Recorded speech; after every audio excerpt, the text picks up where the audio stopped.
Good morning everyone guys. Previous session में हमने इनेम्ब्रासुंडा के प्रीवियस पार्ट को कंप्लीट किए थे, जिसके अंतर्गत हमने plant used for nutrient deficiency indicator के बारे में डिस्कस किए थे। इस सेशन में हम अगले टॉपिक को डिस्कस करेंगे जो कि प्लांट न्यूट्रिएंट से संबंधित है। आइए स्टार्ट करते हैं इस सेशन को। यूनिट दिया है प्लांट न्यूट्रिएंट्स। ये पहले नंबर पर आपका general classification of plant nutrients यानी प्लांट न्यूट्रिएंट्स का सामान्य वर्गीकरण। पहले नंबर पर आपका मेजर एलिमेंट्स आता है। मेजर एलिमेंट्स को ही माइक्रो न्यूट्रिएंट्स के नाम से जाना जाता है। फिर से मेजर न्यूट्रिएंट्स को ही मैक्रो न्यूट्रिएंट के नाम से जानते हैं। Those nutrients which are required by the plants in concentration more than 100 ppm are termed as major or micro nutrients, यानी कि वह न्यूट्रिएंट्स जिसकी आवश्यकता प्लांट्स को 100 ppm से अधिक कंसंट्रेशन में होती है तो उसे ही मेजर या फिर माइक्रो न्यूट्रिएंट के नाम से जानते हैं। देज आर ग्रुप्ड इनटू, इसको हम 3 ग्रुप में डिवाइड करते हैं, यानी कि मेजर या फिर माइक्रो न्यूट्रिएंट्स को हम निम्नलिखित 3 ग्रुप में डिवाइड करते हैं। एक तो आपका बेसिक न्यूट्रिएंट्स होता है, दूसरे नंबर पे प्राइमरी न्यूट्रिएंट्स होता है, तीसरे नंबर पे आपका सेकेंडरी न्यूट्रिएंट्स होता है। ये तीनों की आवश्यकता जो होती है 100 ppm से अधिक कंसंट्रेशन में होती है। किसको? तो प्लांट्स को, यानी वे न्यूट्रिएंट्स जिसकी आवश्यकता प्लांट को 100 ppm से अधिक मात्रा में होती है तो उसी को हम मेजर या फिर माइक्रो न्यूट्रिएंट्स कहते हैं। इसके अंतर्गत 3 प्रकार के ग्रुप देखने को मिलते हैं, यानी माइक्रो या फिर मेजर न्यूट्रिएंट्स के अंतर्गत 3 प्रकार के ग्रुप बनाए जाते हैं। एक तो आपका बेसिक न्यूट्रिएंट्स होता है, दूसरे नंबर पे प्राइमरी न्यूट्रिएंट्स होता है, तीसरे नंबर पे सेकेंडरी न्यूट्रिएंट्स होता है। तो बेसिक न्यूट्रिएंट्स में आपका CHO आता है, provide basic structure of plants, यानी तीनों, यानी कार्बन, हाइड्रोजन और ऑक्सीजन, ये प्लांट्स को जो बेसिक स्ट्रक्चर होता है, प्लांट का जो बेसिक स्ट्रक्चर होता है वही प्रोवाइड करते हैं। जबकि प्राइमरी न्यूट्रिएंट्स के अंतर्गत NPK आता है, सेकेंडरी न्यूट्रिएंट के अंतर्गत कैल्शियम, मैग्नीशियम एंड सल्फर्स आता है। दूसरे नंबर पे क्या आता है? तो दूसरे नंबर पे माइनर या फिर माइक्रो न्यूट्रिएंट्स आता है। These elements which are required by plants in concentration less than 100 ppm are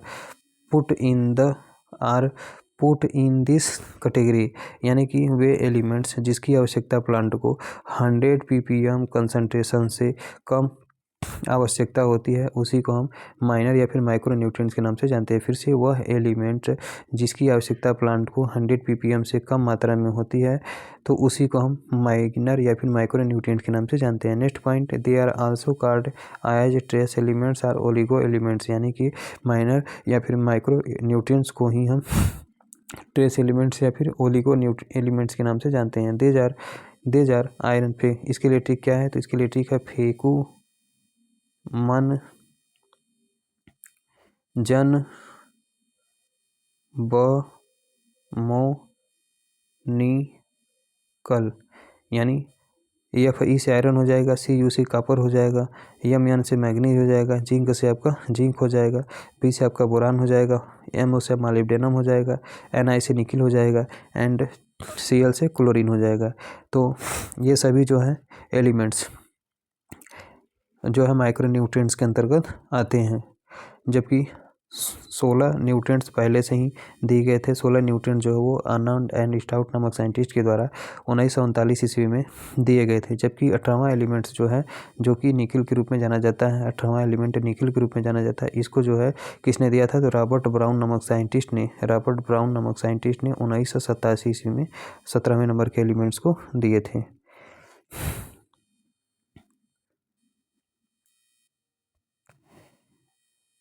next point, these are also called trace elements और ओलिगो एलिमेंट्स। देज आर, ये सब हो गया मॉलिब्डेनम। तीसरे नंबर पे क्या दिया है? तो तीसरे नंबर पे दिया है इमोबाइल न्यूट्रिएंट्स, यानी कि वे कौन कौन से न्यूट्रिएंट्स जो कि प्लांट्स में इमोबाइल होते हैं, तो ये आपका कैल्शियम और बोरान होता है। चौथे नंबर पे आपका एनर्जी एक्सचेंज करने वाले कौन कौन से न्यूट्रिएंट्स होते हैं?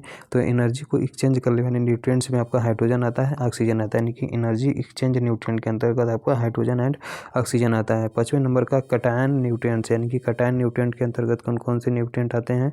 तो कटायन न्यूट्रिएंट्स के अंतर्गत कौन कौन से एलिमेंट्स आते हैं? तो इसमें आपको पोटेशियम आयन होता है, कैल्शियम आयन होता है, जिसके ऊपर आयंस पाया जाता है उसी को हम कटायन आयन के नाम से जानते हैं, यानी धन आयन। यानी कि जिस भी माइक्रो न्यूट्रिएंट्स हो, चाहे माइक्रो न्यूट्रिएंट्स हो चाहे मेजर न्यूट्रिएंट्स हो, जिस भी न्यूट्रिएंट्स के ऊपर जो प्लस चार्ज पाया जाता है उसी को हम कैटायन न्यूट्रिएंट के नाम से जानते हैं। तो पोटेशियम पे प्लस चार्ज होता है, कैल्शियम पे डबल प्लस चार्ज होता है, मैग्नीशियम पे डबल प्लस चार्ज होता है, आयरन पे आपका डबल प्लस चार्ज होता है, लेकिन फेरिक पे ट्रिपल प्लस चार्ज होता है, मैग्नीज में डबल प्लस चार्ज होता है, कॉपर में भी डबल प्लस चार्ज होता है, जिंक पर भी सिंगल प्लस चार्ज होता है। जबकि एनायन न्यूट्रिएंट्स के अंतर्गत कौन कौन से न्यूट्रिएंट्स आते हैं, वे न्यूट्रिएंट्स जिसके ऊपर माइनस आयन पाए जाते हैं।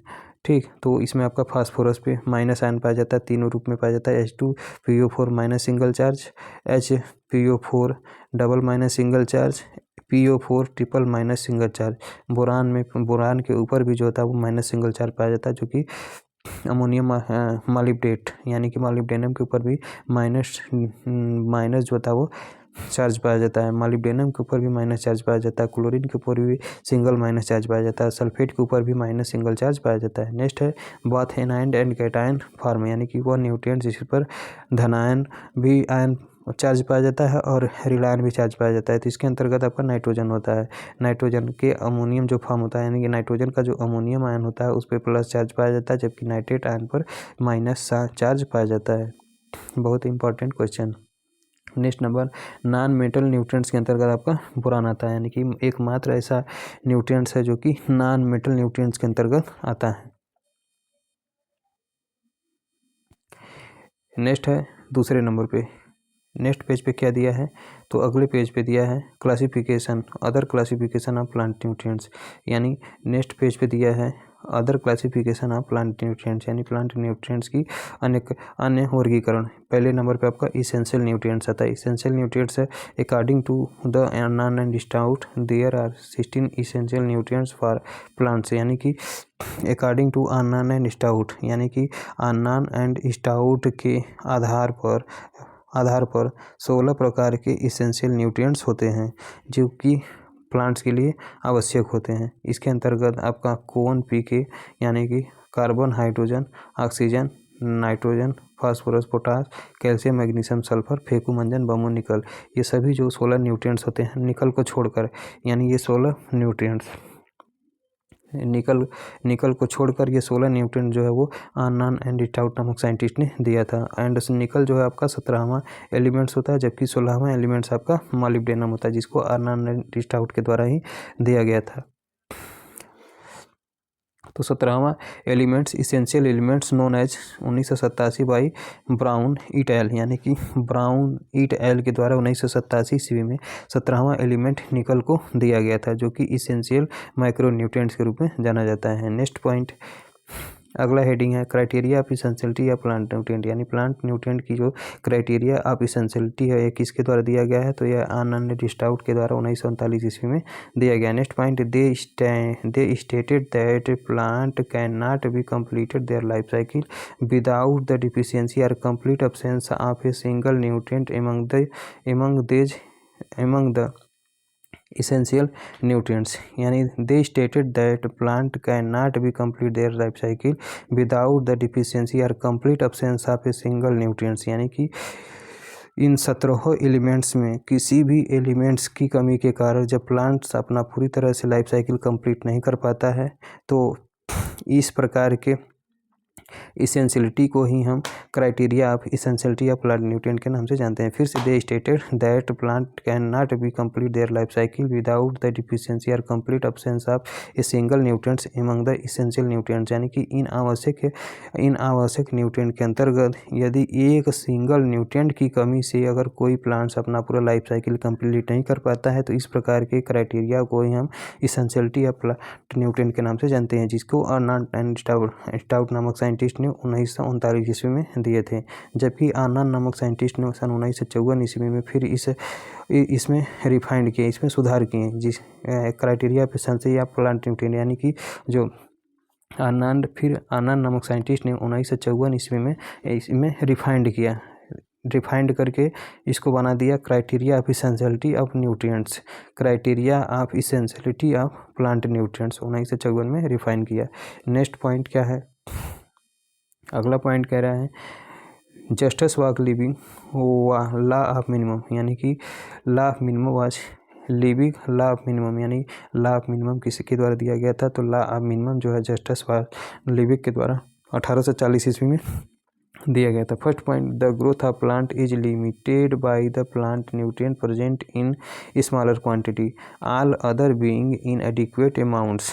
फिर से जस्टिस लिविंग के द्वारा यह बताया गया है। फिर से लॉ ऑफ मिनिमम किसके द्वारा दिया गया? तो जस्टिस लिविंग के द्वारा 1840 ईस्वी में दिया गया। The growth of plant is limited by the plant nutrient present in the smaller quantity, यानी कि जब द ग्रोथ ऑफ प्लांट, यानी कि प्लांट का जब the growth of plant is limited, यानी जब प्लांट का ग्रोथ लिमिटेड होता है bye the plant nutrient present in small quantity, यानी कि स्मॉल क्वांटिटी की उपस्थिति में प्लांट न्यूट्रिएंट के द्वारा जब प्लांट का ग्रोथ बहुत ही लिमिटेड होता है, all other being in adequate amounts, all other being in adequate amount। फिर से the growth of plant is limited by the plant nutrient present in smaller quantity, all other being is adequate amount. That has been restated that barrel concept बहुत ही important point दिया है। The growth of plant is limited by the plant nutrient present in smaller quantity, also other being in adequate amounts. This has been restated as barrel concept के नाम से इसे जाना जाता है। नेक्स्ट दूसरे नंबर पे आपका बेनिफिशियल न्यूट्रिएंट्स आता है। Beneficial nutrients are 4 in number, यानी कि जो बेनिफिशियल जो लाभदायक न्यूट्रिएंट्स होते हैं निम्नलिखित 4 होते हैं, जिसमें आपका बेनिडियम, इसके लिए ट्रिक है वानासिको, जिसमें आपका बेनिडियम आता है, सोडियम आता है, सिलिकॉन आता है एंड कोबाल्ट आता है। बेनिडियम है, सिलिकॉन है, कोबाल्ट है एंड सोडियम है। तीसरे नंबर पे आपका फंक्शनल न्यूट्रिएंट्स आता है, यानी बेनिफिशियल न्यूट्रिएंट्स में 4 हैं, बानासिको एंड फंक्शनल न्यूट्रिएंट्स में वहीं जोड़ दिया जाता है। 17 में जब हम 4 जोड़ देते हैं तो 20 हो जाता है। यानी फंक्शनल न्यूट्रिएंट्स किसने दिया था? तो the term functional nutrients was proposed by DJ Nicholas in 1963 ईस्वी में, यानी 1963 ईस्वी में डीजे निकोलस नामक साइंटिस्ट के द्वारा सर्वप्रथम फंक्शनल न्यूट्रिएंट टर्म को दिया गया था। द फंक्शनल न्यूट्रिएंट्स आर 20, यानी कि टोटल फंक्शनल न्यूट्रिएंट जब डीजे निकोलस नामक साइंटिस्ट ने दिए थे तो उस समय 20 था, जिसमें इसेंशियल न्यूट्रिएंट 16 था और बेनिफिशियल न्यूट्रिएंट आपका 4 था, तो 16 4 20 हो गया था। But excludes all 16 essential nutrients in addition to the 4 beneficial nutrients, बानासिको collectively known as functional nutrients। यानी कि जब हम 16 न्यूट्रिएंट्स में, यानी कि जब हम इसेंशियल न्यूट्रिएंट्स में बेनिफिशियल न्यूट्रिएंट्स को जोड़ देते हैं तो उससे हमें फंक्शनल न्यूट्रिएंट देखने को मिलता है। लेकिन वर्तमान समय की बात करें, इसमें चेंज नहीं किया गया, लेकिन वर्तमान समय की बात करते हैं तो टोटल फंक्शनल न्यूट्रिएंट 21 है, क्योंकि 17 आपका इसेंशियल न्यूट्रिएंट हो गया, 4 आपका बेनिफिशियल न्यूट्रिएंट हो गया, दोनों को जोड़ देंगे तो कुल मिलाकर 21 आपका फंक्शनल न्यूट्रिएंट्स हो जाता है। नेक्स्ट पॉइंट, अगला पॉइंट कह रहा है, next heading is essential elements. अगला हेडिंग है essential elements and there form of adaptability, यानी अगला हेडिंग है essential elements and there form of availability, यानी कौन कौन से एलिमेंट किस रूप में उपलब्ध होते हैं उसके बारे में यहाँ बताया गया है। एक तरफ सीरियल नंबर, दूसरी तरफ एलिमेंट दिया है, तीसरे नंबर आपका कंसंट्रेशन इन प्लांट्स में दिया गया है और फॉर्म ऑफ अपटेक, यानी कि किस रूप में पौधा इसको अपटेक करता है। पहले नंबर पे आपका मेजर न्यूट्रिएंट्स आता है। मेजर न्यूट्रिएंट्स में आपका कार्बन आता है, हाइड्रोजन आता है, ऑक्सीजन आता है। कंसंट्रेशन कितना होता है? तो प्लांट में इनका कंसंट्रेशन, यानी कि कार्बन का कंसंट्रेशन कितना पाया जाता है? तो प्लांट में कार्बन का कंसंट्रेशन 45% पाया जाता है। और किस रूप में प्लांट इसको अपटेक करता है? तो कार्बन डाइऑक्साइड के रूप में कार्बन को अपटेक करता है। जबकि हाइड्रोजन का कंसंट्रेशन प्लांट में कितना होता है? तो केवल 6% होता है। इसको जो है जल के रूप में प्लांट लेता है। तीसरे नंबर पे ऑक्सीजन होता है। ऑक्सीजन का कंसंट्रेशन कितना है? तो प्लांट्स में ऑक्सीजन का कंसंट्रेशन 45% है, यानी कि कार्बन और ऑक्सीजन दोनों का कंसंट्रेशन 45% है, जबकि हाइड्रोजन का कंसंट्रेशन केवल 6% है। ऑक्सीजन को पौधा दोनों रूप में अपटेक करता है, एक तो आपका जल से भी अपटेक कर लेता है, दूसरे नंबर पर ऑक्सीजन हवा से भी इसका अपटेक कर सकता है। दूसरे नंबर पर प्राइमरी न्यूट्रिएंट्स आता है।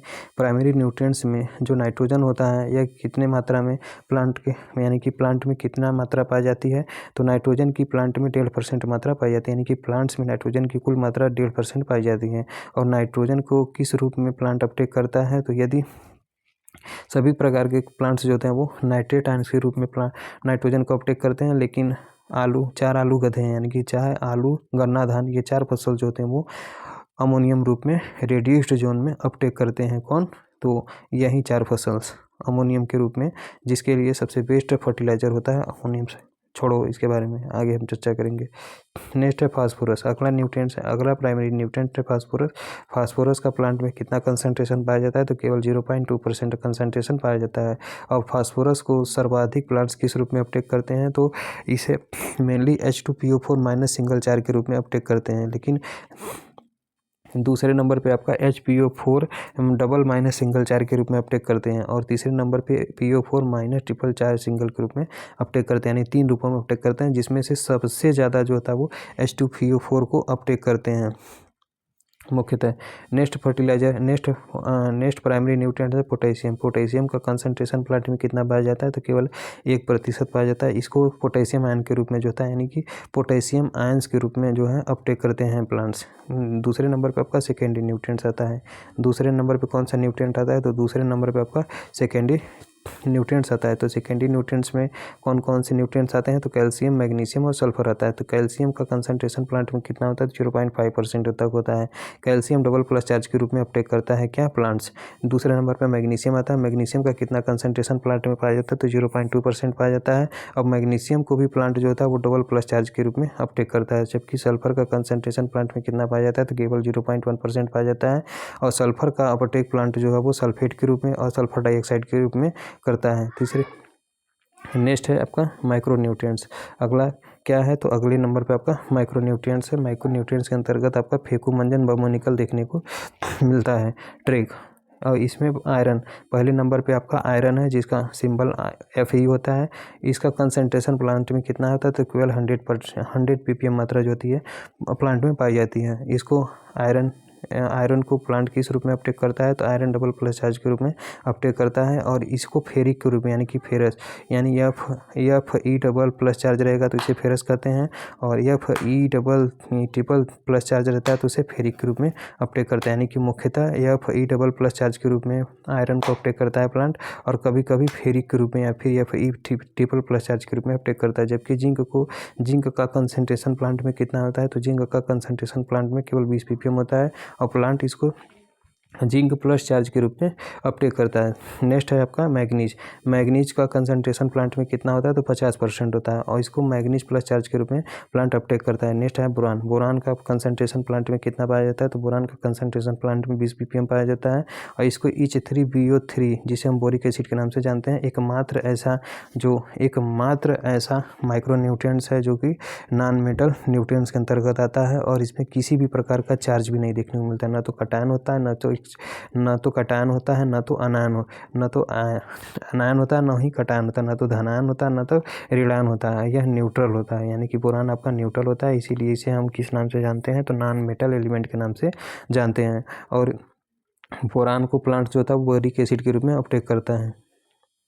H3BO3 जिसे हम बोरिक एसिड के नाम से जानते हैं। अगला एलिमेंट है मॉलिब्डेनम। मॉलिब्डेनम को प्लांट यानी मॉलिब्डेनम का कंसंट्रेशन प्लांट में कितना पाया जाता है, तो 0.1 ppm या फिर 1 ppm से कम मात्रा जो होती है वो मॉलिब्डेनम की आवश्यक होती है प्लांट के लिए। किस रूप में अपटेक करता है, तो प्लांट इसको MOO4- डबल सिंगल चार्ज के रूप में अपटेक करता है। यानी मॉलिब्डेनम को प्लांट किस रूप में अपटेक करता है, तो MOO4- डबल सिंगल चार्ज के रूप में अपटेक करता है। नेक्स्ट माइक्रो न्यूट्रिएंट है क्लोरीन।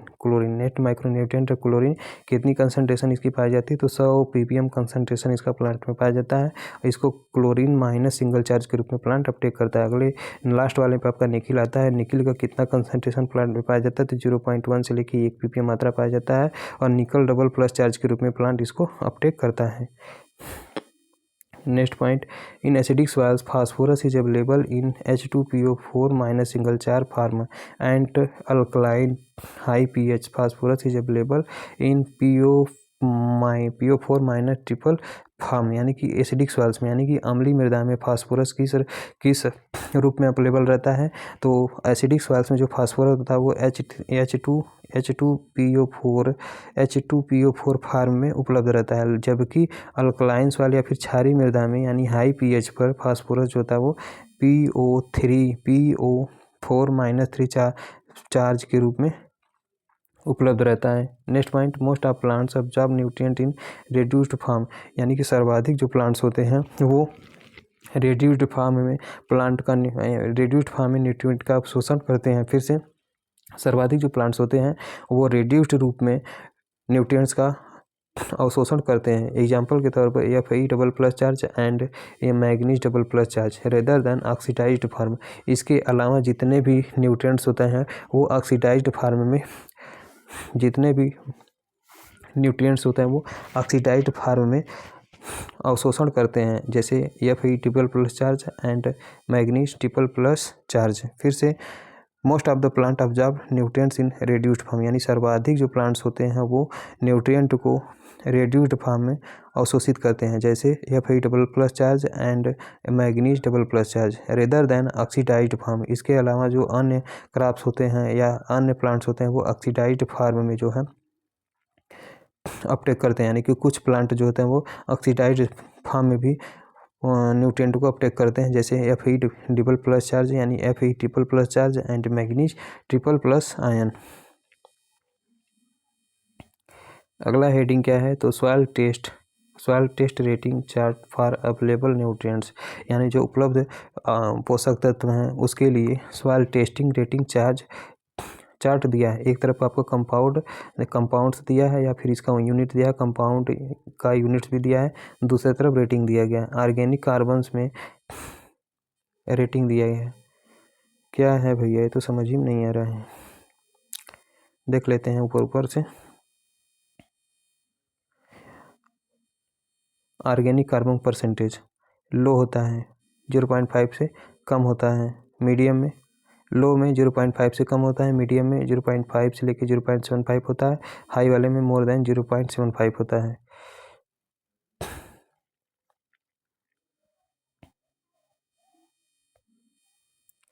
अच्छा यार, इधर दिया है, अब देखो समझ में आ रहा है। Soil test rating charts for available nutrients, यानी कि उपलब्ध पोषक तत्व के लिए सॉइल टेस्टिंग से संबंधित रेटिंग चार्ट। एक तरफ न्यूट्रिएंट, दूसरी तरफ कंपाउंड का यूनिट दिया है और तीसरी तरफ उसका रेटिंग दिया है। रेटिंग में 3 प्रकार का रेटिंग है, लो, मीडियम एंड हाई। बात करते हैं कार्बन कंपाउंड जो था वो ऑर्गेनिक कार्बन के रूप में पाया जाता है, यानी कार्बन जो था वो ऑर्गेनिक परसेंटेज के रूप में पाया जाता है। लो में इसकी जो वैल्यू होती है 0.5 से कम होती है, मीडियम में 0.5 से लेकर 0.7% होती है, और हाई में कितनी वैल्यू होती है तो मोर देन 0.75। जबकि नाइट्रोजन कंपाउंड्स का यूनिट क्या होता है, तो नाइट्रोजन कंपाउंड का अल्कलाइन परमैंगनेट मेथड के द्वारा अच्छा यार सॉइल टेस्टिंग जो किया जाता है, यानी कार्बन का सॉइल टेस्टिंग कैसे करते हैं, तो कार्बन का सॉइल टेस्टिंग ऑर्गेनिक कार्बन का परसेंटेज निकाल कर करते हैं। जबकि नाइट्रोजन का किस रूप में करते हैं, तो नाइट्रोजन का टेस्टिंग अल्कलाइन परमैंगनेट मेथड के द्वारा किया जाता है किलोग्राम प्रति हेक्टेयर में। फास्फोरस का किसके द्वारा करते हैं, तो फास्फोरस का ओल्सन मेथड प्रयोग करते हैं, जिसमें फास्फोरस किलोग्राम प्रति हेक्टेयर में पता लगाया जाता है। जबकि फास्फोरस के पी वैल्यू को निकालने के लिए कौन सा मेथड यूज करते हैं, तो फास्फोरस के पी वैल्यू को निकालने के लिए ओल्सन मेथड का प्रयोग करते हैं, जो कि किलोग्राम प्रति हेक्टेयर में निकाला जाता है। फिर से फास्फोरस की P2O5 किलोग्राम प्रति हेक्टेयर मात्रा को निकालने के लिए कौन सा मेथड प्रयोग में लाते हैं, तो ओल्सन मेथड का ही प्रयोग किया जाता है, यानी कि P2O5 एंड P इन दोनों वैल्यू को किलोग्राम प्रति हेक्टेयर में निकालने के लिए ओल्सन मेथड का प्रयोग करते हैं। पोटेशियम का अमोनियम एसीटेट मेथड से किलोग्राम प्रति हेक्टेयर में निकाला जाता है। नेक्स्ट है कैल्शियम को अमोनियम एसीटेट या फिर सेंटीमॉल प्रेजेंट पर किलोग्राम के हिसाब से निकालते हैं।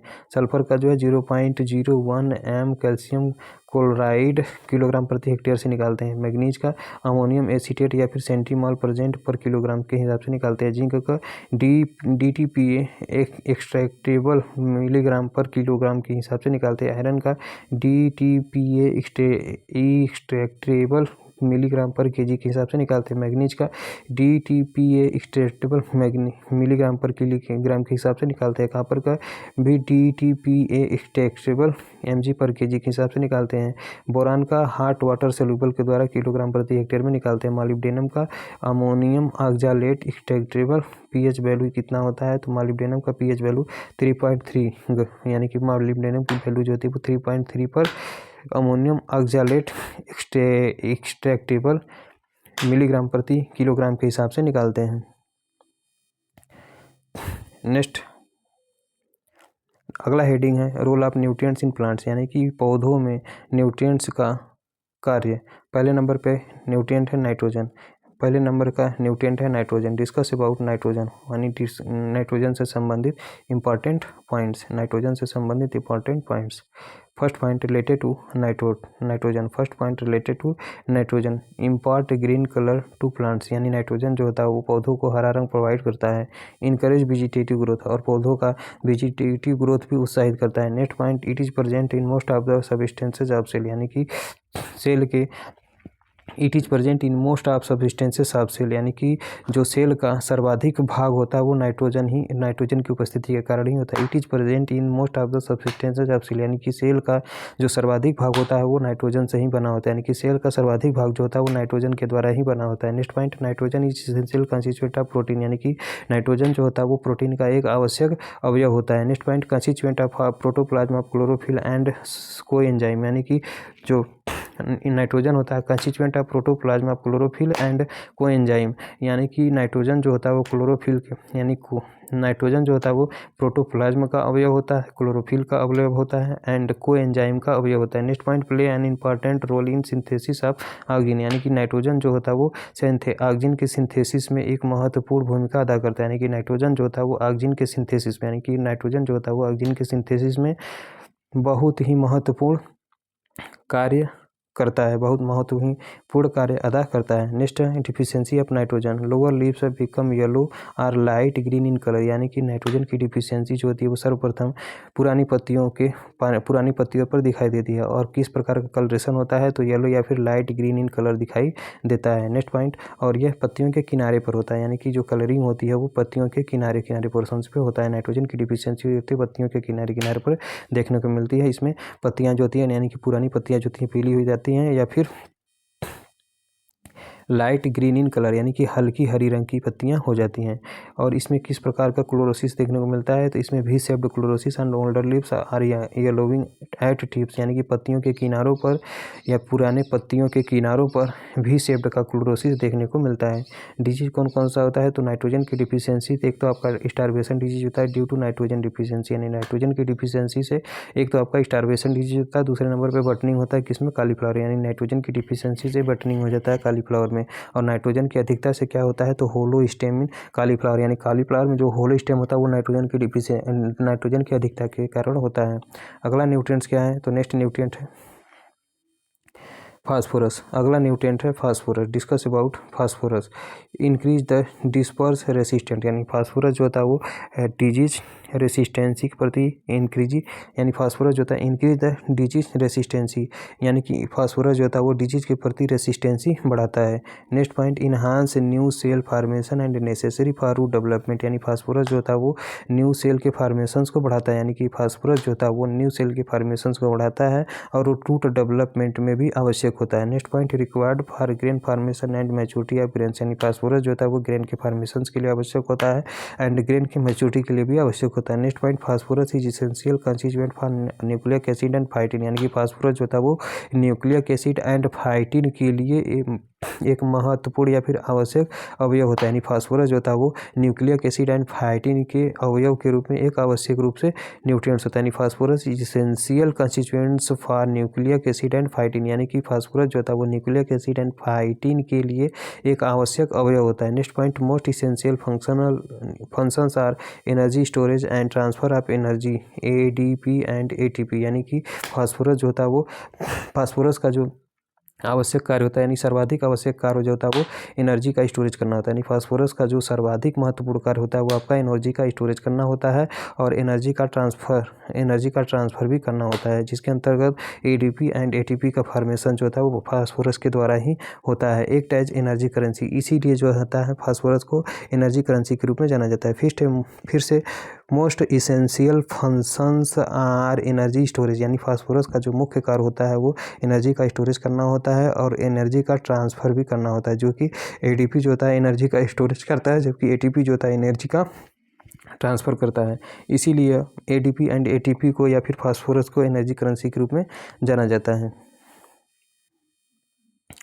Next question, deficiency of phosphorus, due to deficiency of single element phosphorus the life cycle of plant can not be completed, hence phosphorus is called key of life, यानी कि एकमात्र फास्फोरस एलिमेंट की कमी से कोई भी प्लांट्स अपना पूरा लाइफ कंप्लीट नहीं कर पाता है, इसीलिए फास्फोरस को हम जीवन की चाबी के रूप में जानते हैं। Next point, deficiency import dark green colouration in leaves, यानी फास्फोरस की डिफिशियंसी जो होती है वो पत्तियों के ऊपर जो होता है डार्क ग्रीन कलर की सिम्टम्स दिखाई देते हैं, यानी deficiency imports dark green colour in lips, यानी कि पत्तियों पर जो हरे रंग के कलर दिखाई देते हैं वो फास्फोरस की डिफिशियंसी के कारण ही दिखाई देते हैं। Next point, branching appearance on older lips, यानी पुरानी पत्तियों पर जो ब्रांचिंग अपीयरेंस होता है वो फास्फोरस की डिफिशियंसी के कारण ही दिखाई देता है, यानी कि ओल्डर लिप्स पर जो ब्रांचिंग कलर के अपीयरेंस होते हैं वह आपका फास्फोरस की डिफिशियंसी के कारण ही दिखाई देते हैं। Next point, later develops red purple colouration on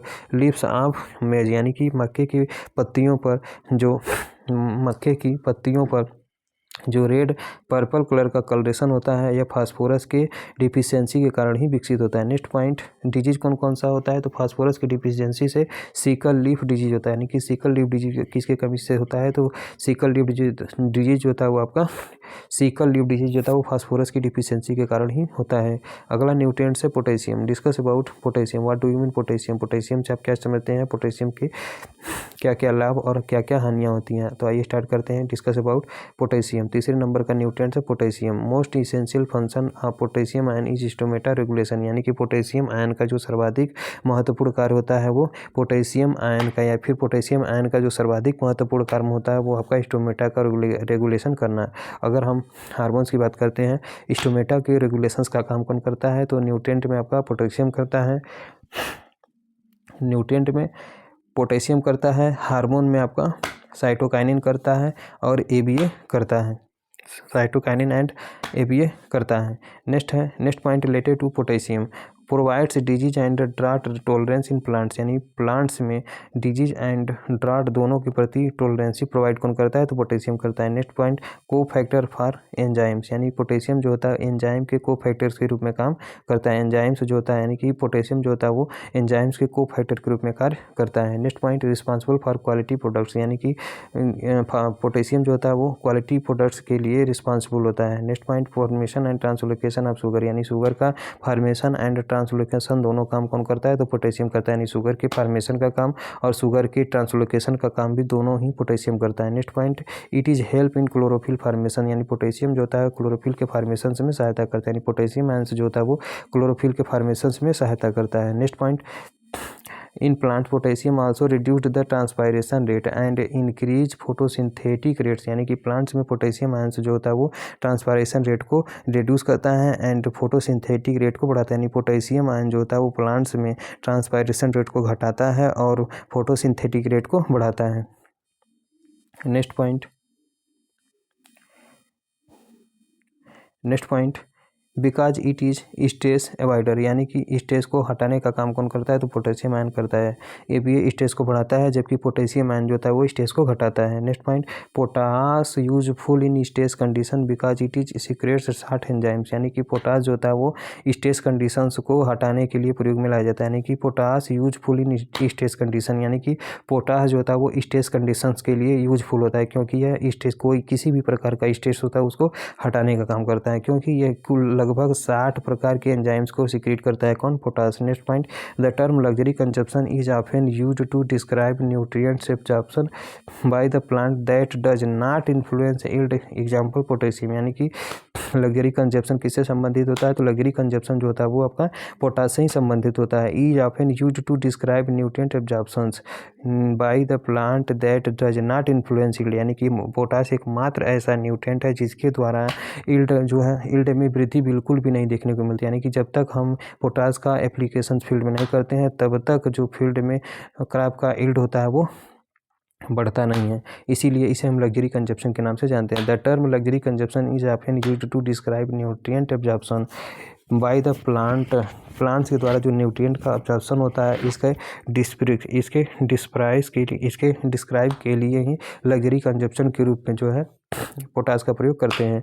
do not influence yield, इसके द्वारा जो है यील्ड बिल्कुल भी नहीं बढ़ाया जा सकता। एग्जाम्पल पोटेशियम, यानी पोटेशियम जो होता है वो पोटेशियम की कमी से यील्ड का वृद्धि बिल्कुल भी नहीं देखने को मिलता है। नेक्स्ट है, पोटेशियम की डिफिशियंसी से कौन कौन से सिम्टम्स दिखाई देते हैं, तो spot of dead tissue at tips of leaf, यानी पत्तियों के किनारे पर जो डेड टिश्यू का स्पॉट होता है, स्पॉट ऑफ डेड टिश्यू, यानी कि पत्तियों के किनारे पर डेड टिश्यू, यानी कि spots of dead tissue at tips of leaves, यानी पत्तियों के किनारे पर डेड टिश्यू में जो है स्पॉट्स दिखाई देते हैं। यानी कि पोटेशियम की डिफिशियंसी के कारण पत्तियों के किनारों पर जो डेड टिश्यू होते हैं उस पर बहुत सारी स्पॉट्स दिखाई देते हैं। Next point, scorching and burning on margin of bottom leaves, यानी पौधे के निचली पत्तियों के मार्जिन पर, यानी पौधे के निचली यानी प्लांट्स के पत्तियों के निचली सतह पर बॉटम लिप्स, यानी प्लांट के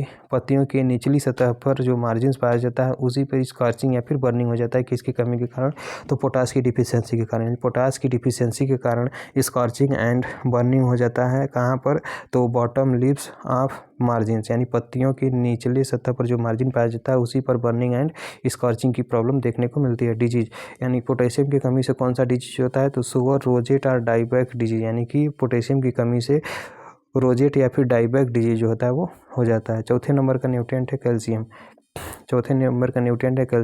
first point related to calcium, it is constituents of cell wall, यानी कि कैल्शियम जो होता है वो सेल वॉल का मुख्य अवयव होता है, यानी कि कैल्शियम जो होता है वो सेल वॉल का एक मुख्य अवयव होता है। नेक्स्ट पॉइंट, कैल्शियम इमोबाइल इन प्लांट्स, यानी कैल्शियम जो होता है वो प्लांट्स में इमोबाइल होता है।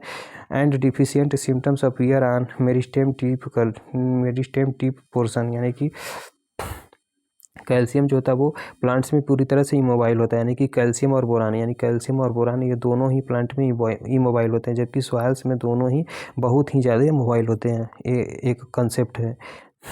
कैल्शियम इमोबाइल इन प्लांट्स, यानी कैल्शियम जो होता है प्लांट्स में पूरी तरह से इमोबाइल होता है। And deficient symptoms appear on meristem tip portion, यानी मेरिस्टेम के टिप पोर्शंस पे इसके डिफिशियंसी के सिम्टम्स दिखाई देते हैं। डिफिशियंसी से क्या होता है, तो टर्मिनल बर्ड में भी फाइनली डाई, यानी कि कैल्शियम की कमी से जो टर्मिनल बर्ड होता है वो पूरी तरह से मर जाता है, यानी कि कैल्शियम कमी से जो टर्मिनल बर्ड होता है वो पूरी तरह से मर जाता है। कैल्शियम की कमी से कौन कौन सा डिजीज होता है, तो tip hooking and curled margin of lips, यानी पत्तियों के मार्जिन पर जो कर्लिंग स्ट्रक्चर होता है या फिर हुकिंग जो टिप होता है, यह कैल्शियम की डिफिशियंसी के कारण ही होता है। यानी tip hooking and curled margin of lips, यानी पत्तियों के मार्जिन पर जो टिप हुकिंग होती है एंड पत्तियों का जो कर्लिंग होता है वो कैल्शियम की डिफिशियंसी के कारण ही देखने को मिलता है। नेक्स्ट है ब्लोसम इंडराट बेर डिजीज ऑफ टोमेटो, यानी टोमेटो में जो बेर होता है, यानी ब्लोसम इंडराट, यानी कि ये 4 प्रकार की फसलों में होता है। यानी बेर जो होता है वो 4 प्रकार की फसलों में होता है। एक तो आपका वाटरमेलन में होता है, दूसरा आपका टोमेटो में होता है, तीसरा आपका ब्रिंजल में होता है, चौथा आपका चिली में होता है। तो इन सभी में कैल्शियम की डिफिशियंसी ब्लोसम इंडराट देखने को मिलता है। जबकि ग्रेप्स में क्या देखने को मिलता है, तो इसकी कमी से ग्रेप्स में जो होता है वो कैलिक्स इंडराट, यानी CER के नाम से जानते हैं। CER जो था वो कैल्शियम की डिफिशियंसी से CER देखने को मिलता है। जबकि क्रैकिंग इन एप्पल में जो क्रैकिंग होता है वो अभी कैल्शियम की डिफिशियंसी के कारण ही होता है, लेकिन सभी प्रकार की जो क्रैकिंग होती है वो बोरान की डिफिशियंसी के कारण होता है। इसके बाद क्या आता है, तो सेल वॉल का तो मेजर कंपोनेंट्स तो है। और इसके बाद जो मेस्टाइटिस डिजीज होता है एनिमल में, वो भी कैल्शियम की डिफिशियंसी के कारण ही होता है। 5वें नंबर का न्यूट्रिएंट्स कौन सा है, तो 5वें नंबर का न्यूट्रिएंट्स है मैग्नीज। यानी 5वें नंबर का न्यूट्रिएंट्स कौन सा है, तो 5वें नंबर का न्यूट्रिएंट्स है आपका मैग्नीज, जिसे हम मैग्नीशियम, यानी 5वें नंबर का न्यूट्रिएंट्स है magnesium. First point related to magnesium, magnesium is essential constituents of chlorophyll, यानी कि मैग्नीशियम जो होता है वो क्लोरोफिल का एक आवश्यक अवयव होता है। यानी कि मैग्नीशियम जो होता है वो क्लोरोफिल का एक आवश्यक अवयव होता है, यानी मैग्नीशियम जो होता है वो क्लोरोफिल का एक आवश्यक अवयव होता है। नेक्स्ट पॉइंट, मैग्नीशियम इज एक सेंट्रल एटम ऑफ क्लोरोफिल, यानी कि मैग्नीशियम जो होता है वो क्लोरोफिल का एक सेंट्रल एटम के रूप में होता है। यानी मैग्नीशियम जो होता है वो क्लोरोफिल का एक सेंट्रल एटम होता है, जिसमें आपका क्या होता है, तो क्लोरोफिल के सेंट्रल में आपका मैग्नीशियम होता है। इसके चारों तरफ आपका नाइट्रोजन पाया जाता है।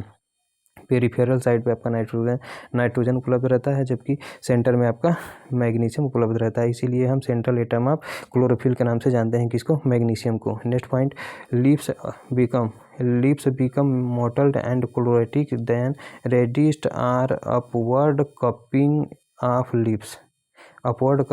लीव्स। फिर से, lips become mottled and chlorotic, यानी कि मैग्नीशियम की कमी से जो पत्तियां होती है वो मोटल्ड हो जाती है या फिर क्लोरोटिक हो जाती हैं। Then reddish are upward cupping lips, और पत्तियों पर जो रेडिस कलर दिखाई देता है या फिर अपवर्ड कपिंग टाइप की स्ट्रक्चर दिखाई देती है। डिजीज कौन सा होता है, तो मैग्नीशियम की डिफिशियंसी से sand dart disease of tobacco, यानी टोबैको में जो सैंड डार्ट डिजीज होता है किसकी कमी से होता है, तो यह मैग्नीशियम की डिफिशियंसी के कारण होता है। यानी कि टोबैको में जो सैंड डार्ट डिजीज होता है वो मैग्नीशियम की डिफिशियंसी के कारण ही देखने को मिलता है।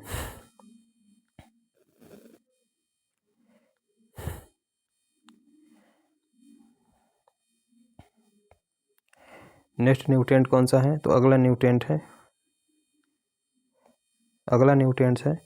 सल्फर। 6वें नंबर का न्यूट्रिएंट है सल्फर। डिस्कस अबाउट 6वें नंबर का न्यूट्रिएंट है sulphur. It is essential constituent in some amino acids, यानी कि जो कुछ एमिनो एसिड्स के आवश्यक अवयव के रूप में जाना जाता है। यानी कि सल्फर जो होता है वो कुछ एमिनो एसिड का आवश्यक अवयव होता है। एग्जांपल के तौर पे आपका सिस्टीन हो जाएगा एंड मिथियोनिन, यानी कि जिसे हम CCM के नाम से जानते हैं। यानी CCM का आवश्यक अवयव क्या होता है, तो CCM यानी सिस्टेन मिथियोनिन का आवश्यक अवयव आपका सल्फर होता है। Next point related to sulphur oxidising bacteria के अंतर्गत आपका थायोबैसिलस आता है। यानी कि सल्फर ऑक्सीडाइजिंग बैक्टीरिया के अंतर्गत क्या आता है, तो सल्फर ऑक्सीडाइजिंग बैक्टीरिया के अंतर्गत आपका थायोबैसिलस आता है। Next point, sulphur is essential for oil seeds and pulse crops because it improves oil content and protein content in oil seeds and pulse crops respectively. यानी कि सल्फर जो होता है वो ऑयल सीड क्रॉप्स के लिए एंड पल्स क्रॉप्स के लिए आवश्यक होता है। क्यों आवश्यक होता है, कि it is improve oil content and protein content in oil seeds and pulse crops, क्योंकि यह ऑयल सीड क्रॉप्स में ऑयल की मात्रा को बढ़ाता है एंड पल्स क्रॉप में प्रोटीन की मात्रा को बढ़ाने में सहायक होता है। नेक्स्ट है थायोयूरिया एट द रेट 1 ग्राम पर litre spray on standing crops based for nitrogen and sulphur deficiency, यानी कि थायोयूरिया की 1 ग्राम मात्रा प्रति लीटर के हिसाब से स्टैंडिंग क्रॉप्स में यदि हम स्प्रे करते हैं तो यह नाइट्रोजन और सल्फर की डिफिशियंसी के लिए अच्छा माना जाता है। फिर से थायोयूरिया एट द रेट 1 ग्राम पर litre spray on standing crops based for nitrogen and sulphur deficiency, यानी सल्फर और नाइट्रोजन की डिफिशियंसी के लिए सल्फर नाइट्रोजन एंड सल्फर के डिफिशियंसी के लिए जो स्टैंडिंग यानी सल्फर एंड नाइट्रोजन डिफिशियंसी के लिए सबसे बेस्ट क्या होता है, तो थायोयूरिया होता है। यानी कि सल्फर नाइट्रोजन हो चाहे सल्फर की डिफिशियंसी, यानी किसी भी प्लांट पर नाइट्रोजन या फिर सल्फर की डिफिशियंसी दिखाई देती है तो उसके लिए जब से सबसे बेस्ट फर्टिलाइजर कौन सा होता है, तो उसके लिए सबसे बेस्ट फर्टिलाइजर आपका थायोयूरिया होता है। इसकी 1 ग्राम मात्रा 1 लीटर पानी में मिलाकर यदि हम स्टैंडिंग क्रॉप पर स्प्रे कर देते हैं तो इससे नाइट्रोजन और सल्फर की डिफिशियंसी दूर हो जाती है। नेक्स्ट पॉइंट, अगला पॉइंट क्या कह रहा है, तो नेक्स्ट पॉइंट डिफिशियंसी, यानी सल्फर की डिफिशियंसी कहाँ पर दिखाई देती है, तो सल्फर की जो डिफिशियंसी होती है वो कहाँ पर दिखाई देती है, तो इसके बारे में डिस्कस करते हैं। तो सल्फर की डिफिशियंसी जो होती है वो deficiency symptom resemble to those of nitrogen deficiency but young leaves are pale green or light yellowing without any spot, यानी बिना स्पॉट के इसमें लाइट येलोविंग कलर या फिर पेल ग्रीन कलर जो था पत्तियों के नई पत्तियों पर दिखाई देता है। सल्फर की डिफिशियंसी कहाँ पर दिखाई देती है, तो सल्फर की डिफिशियंसी नई पत्तियों पर दिखाई देती है। और किस कलर में दिखाई देती है, तो बिना किसी स्पॉट के पेल ग्रीन यानी हल्का ग्रीन या फिर लाइट ग्रीन जो था पेल ग्रीन या फिर लाइट ग्रीन का सिम्टम्स दिखाई देता है। और यह नाइट्रोजन की डिफिशियंसी के समान ही इसके भी सिम्टम्स जो है वो पत्तियों पर दिखाई देते हैं, यानी कि deficiency symptoms resemble to those of nitrogen deficiency, यानी कि सल्फर की डिफिशियंसी जो होती है पत्तियों पर नाइट्रोजन की डिफिशियंसी के समान ही दिखाई देती है। और सल्फर की डिफिशियंसी जो होती है वो यंग लिप्स पे दिखाई देती है, कैसे कलर में, तो पेल ग्रीन कलर या फिर लाइट येलो कलर होता है और बिना किसी स्पॉट के होता है। नेक्स्ट है डिजीज क्या होता है, तो सल्फर की डिफिशियंसी से एक्यूकाई डिजीज होता है, किसमें, राइस में, किसके कारण होता है, तो हाइड्रोजन सल्फाइड के कारण, यानी कि राइस में हाइड्रोजन सल्फाइड के कारण ही एक्यूकाई डिसऑर्डर देखने को मिलता है इनके सब राइस। नेक्स्ट है टी येलोविंग यानी डिजीज ऑफ टी, यानी कि चाय में जो टी येलोविंग डिजीज जो चाय में होता है वो आपका सल्फर की डिफिशियंसी के कारण ही देखने को मिलता है। 7वें नंबर का न्यूट्रिएंट कौन सा है, तो 7वें नंबर का न्यूट्रिएंट्स है आयरन, जिसे हम Fe के रूप में इंडिकेट करते हैं।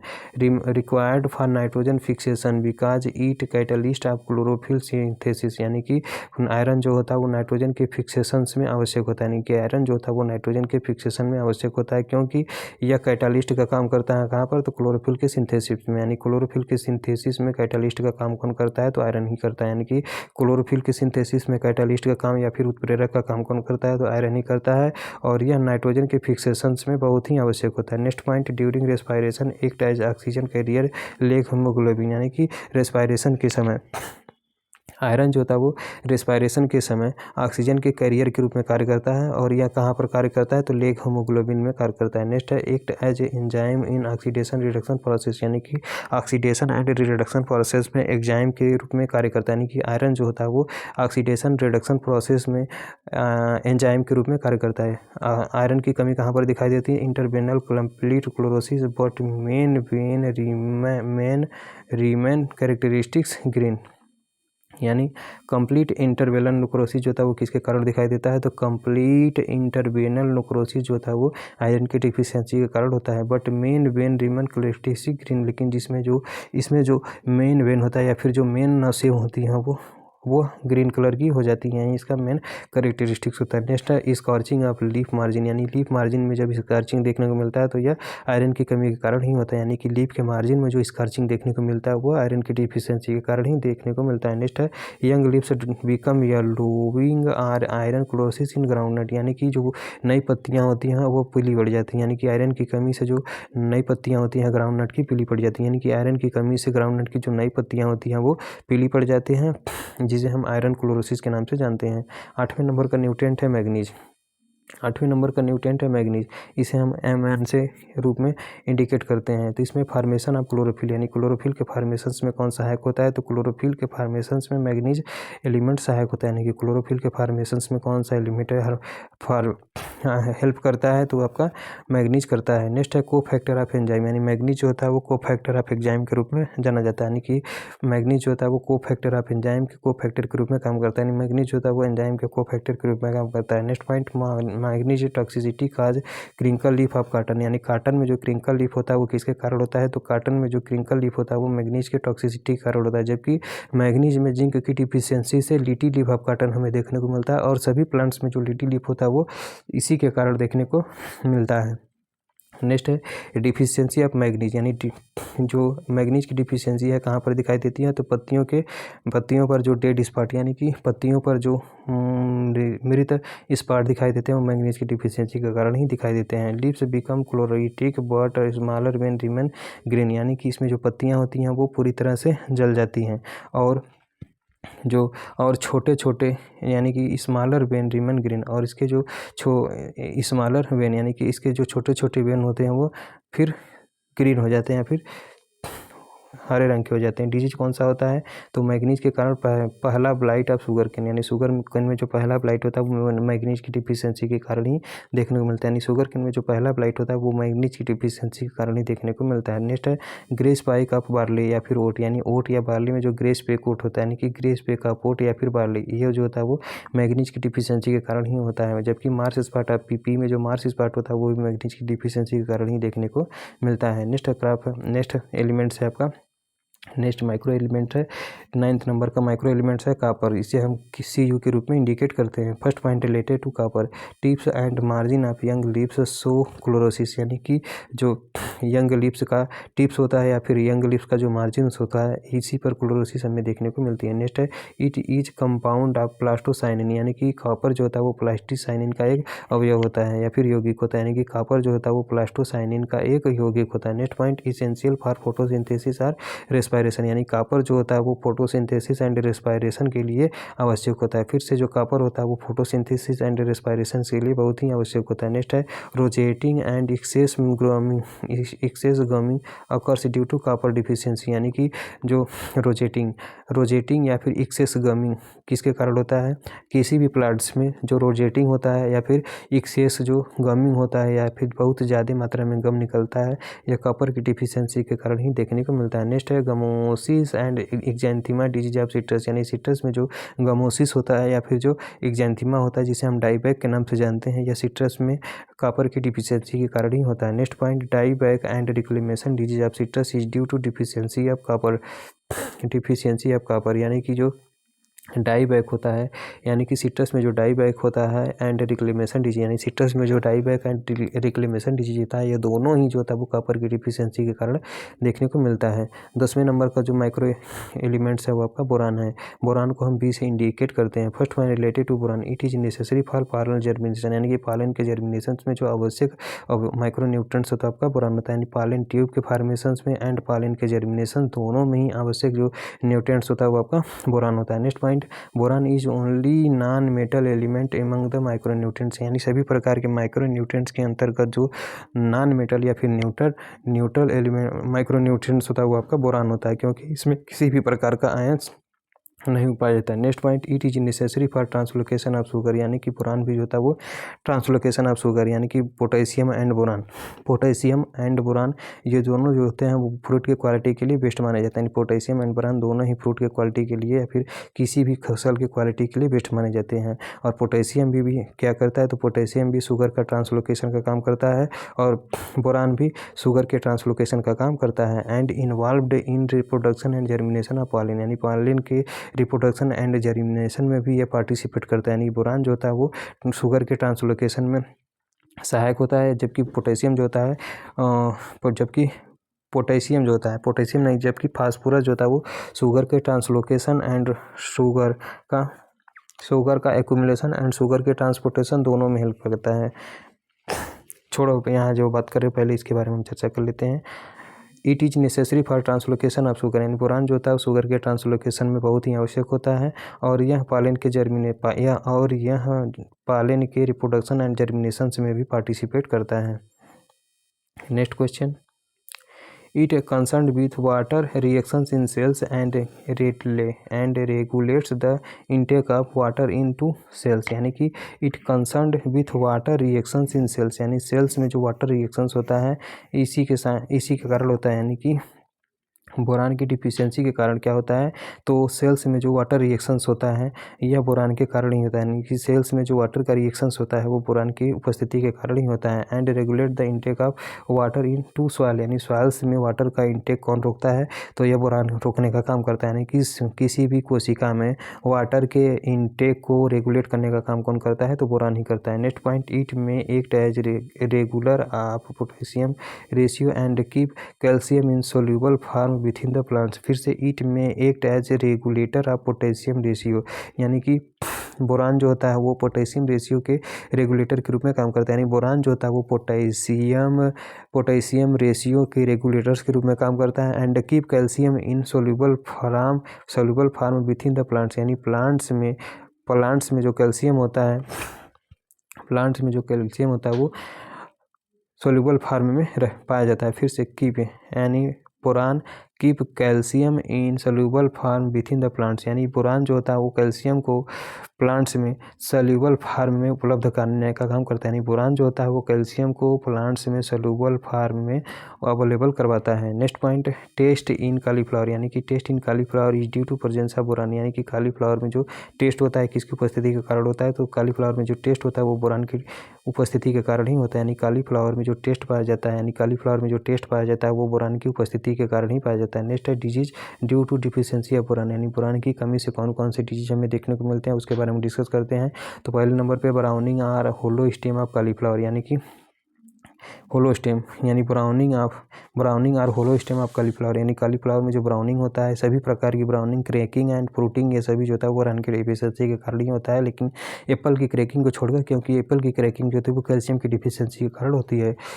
कॉलीफ्लावर का जो होलो स्टेम होता है यह नाइट्रोजन की अधिकता और बोरान की कमी के कारण होता है। यानी कॉलीफ्लावर में जो होलो स्टेम होता है वो नाइट्रोजन की अधिकता से और बोरान की कमी के कारण होता है। नेक्स्ट है top sickness of tobacco, tobacco में जो टॉप सिकनेस होता है वो भी बोरान की डिफिशियंसी के कारण होता है। नेक्स्ट है dieback and rosette of apples, apples में जो डाईबैक होता है, सिट्रस में जो डाईबैक होता है वो कॉपर की डिफिशियंसी के कारण होता है। एक्जेंथिमा भी कॉपर की डिफिशियंसी के कारण होता है, लेकिन जो एप्पल्स में डाईबैक एंड रोजेट होता है वो बोरान की डिफिशियंसी के कारण होता है। जबकि रोजेट आपका पोटेशियम, यानी पोटेशियम और बोरान का आपसी मेल अच्छा है। नेक्स्ट है fruit cracking of tomato and pomegranate, यानी कि पॉमग्रेनेट एंड टोमेटो में जो फ्रूट क्रैकिंग होता है वो भी बोरान की डिफिशियंसी के कारण होता है। यानी सर्वाधिक क्रैकिंग एंड ब्राउनिंग या फिर सैंडड्रांडिज या टोबैको, यह सभी जो होता है वो बोरान की डिफिशियंसी के कारण होता है। हार्ड फ्रूट ऑफ सिट्रस, यानी सिट्रस का जो कठोर होता है, यानी सिट्रस फ्रूट जो होता है वो कठोर हो जाता है किसके कमी के कारण, तो यह बोरान की डिफिशियंसी के कारण होता है। नेक्स्ट है हेन and chicken disease in grapes, यानी ग्रेप्स में हेन एंड चिकन डिजीज होता है, यानी जिसमें जो ग्रेप का साइज होता है वो छोटे छोटे रह जाता है, तो यह भी आपका बोरान की डिफिशियंसी के कारण होता है।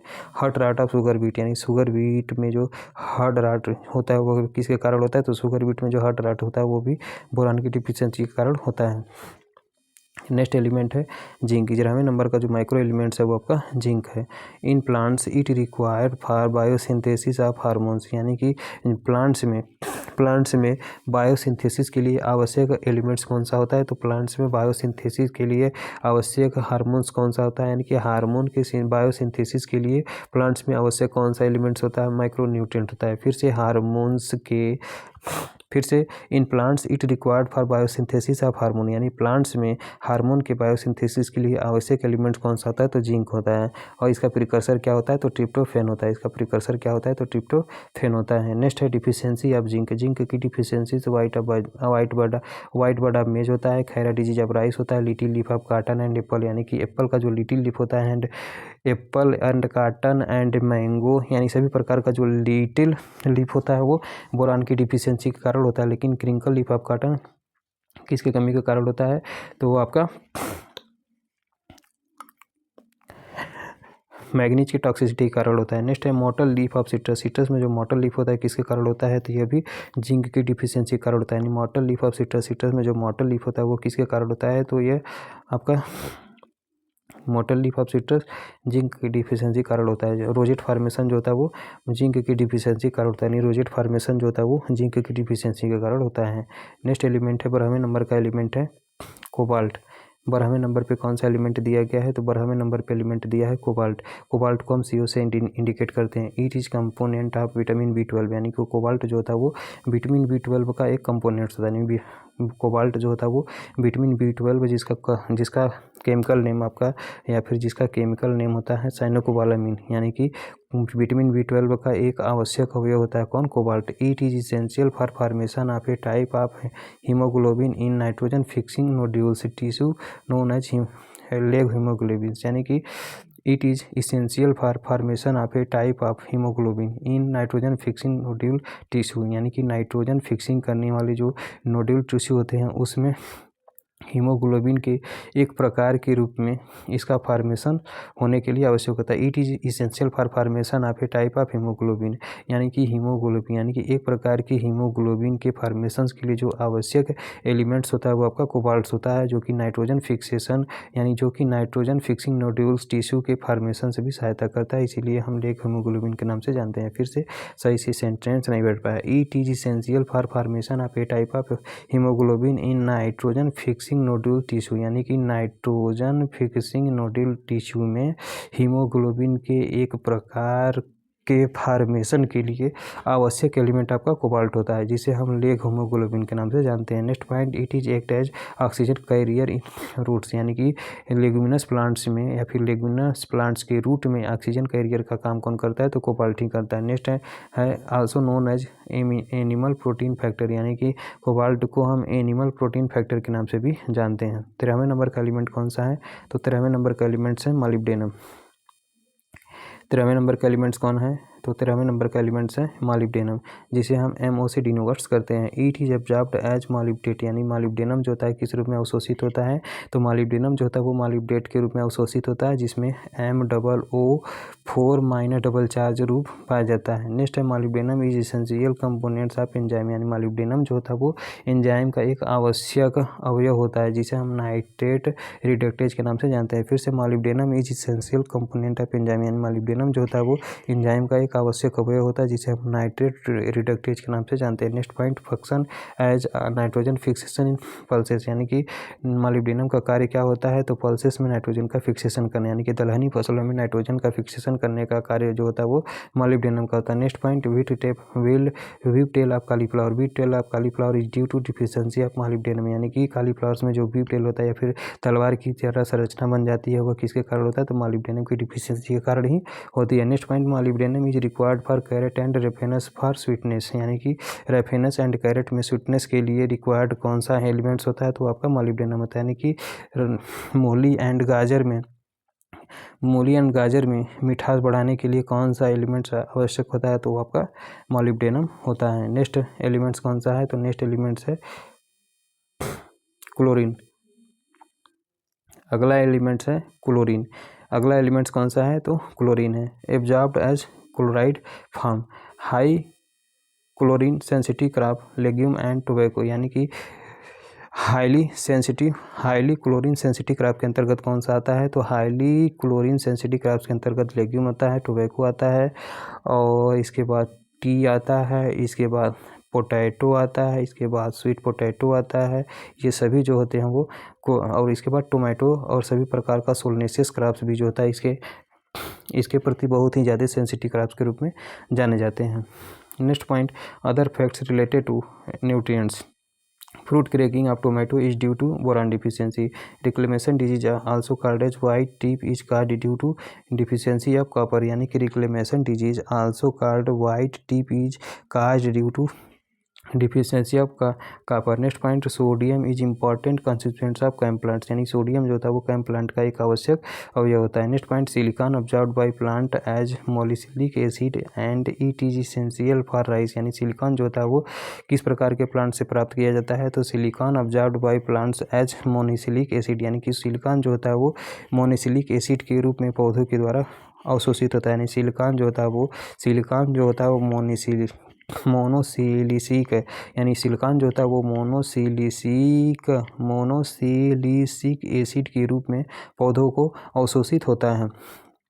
यानी silicon observed by plants as monosilicic acid, यानी कि प्लांट्स के द्वारा सिलिकॉन का अवशोषण जो होता है वो मोनोसिलिसिलिक एसिड के रूप में होता है। And it is essential for rice, और सिलिकॉन जो था वो राइस के लिए बहुत ही आवश्यक होता है, क्योंकि जो इसके लिए स्ट्रक्चर होता है या फिर जो सिल्की स्ट्रक्चर होता है राइस में, उसके फॉर्मेशंस के लिए बेस्ट माना जाता है। यानी कि राइस के ब्रांड पर जो सिल्की स्ट्रक्चर पाया जाता है वो सिलिकॉन के द्वारा ही इम्प्रूव होता है। Next point, pollen grain stability of wheat is due to deficiency of boron, यानी कि व्हीट के जो पॉलन ग्रेन होते हैं इसकी स्टेबिलिटी किसकी कमी के कारण होता है, तो बोरान की डिफिशियंसी के कारण ही देखने को मिलता है। नेक्स्ट है sodium is essential for osmo regulation in plants, यानी प्लांट्स में ऑस्मो रेगुलेशंस के लिए जो आवश्यक एलिमेंट्स होता है वो आपका सोडियम होता है। फिर से प्लांट्स में ऑस्मो रेगुलेशंस के लिए जो इसेंशियल न्यूट्रिएंट्स होता है वो आपका सोडियम होता है। नेक्स्ट है sodium is responsible element for drought tolerance in sugar beet, यानी शुगर बीट में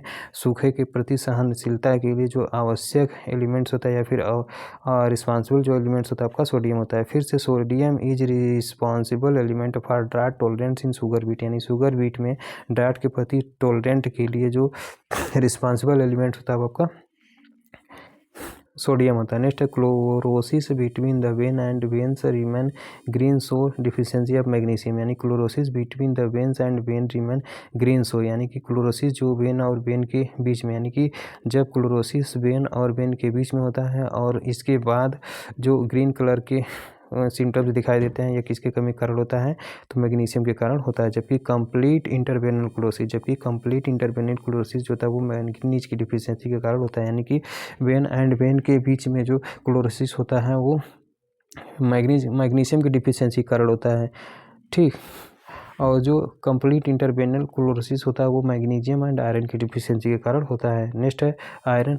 इन iron deficiency the principal vein remains conspicuously green and other portion of the leaf turns yellow tending towards whiteness, यानी कि जो सफ़ेद रंग, बहुत important point है, last है कि अभी है इसके बाद कुछ पॉइंट्स 194।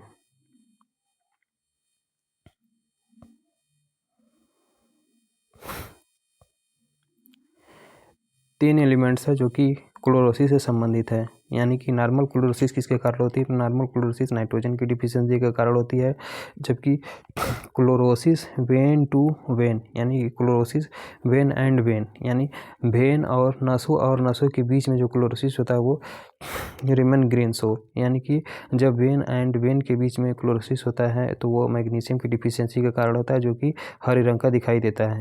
एंड कंप्लीट इंटरवेनल क्लोरोसिस जो होता है वो मैग्नीज की डिफिशियंसी के कारण होता है, यानी कंप्लीट इंटरवेनल क्लोरोसिस जो होता है मैग्नीज की डिफिशियंसी के कारण होता है। जबकि आयरन की डिफिशियंसी से जो क्लोरोसिस दिखाई देता है वो वाइट इन कलर होता है, और यह भी प्रिंसिपल वेन रिमेन कॉन्स्पिक्यूअसली ग्रीन, यानी कि इन आयरन डिफिशियंसी, यानी आयरन की डिफिशियंसी में जो प्रिंसिपल वेन होते हैं वो कॉन्स्पिक्यूअसली ग्रीन हो जाते हैं, and other portion of the leaf turn yellow, और पत्तियों की जो अन्य भाग होता है वो येलो रंग का हो जाता है, टेंडिंग टूवर्ड्स वाइटनेस, और बाद में सफ़ेद कलर के दिखाई देने लगते हैं। फिर से नॉर्मल क्लोरोसिस नाइट्रोजन की डिफिशियंसी से, वेन एंड वेन के बीच में जो क्लोरोसिस होता है वो आपका मैग्नीशियम की डिफिशियंसी से, जिसमें ग्रीन कलर दिखाई देते हैं।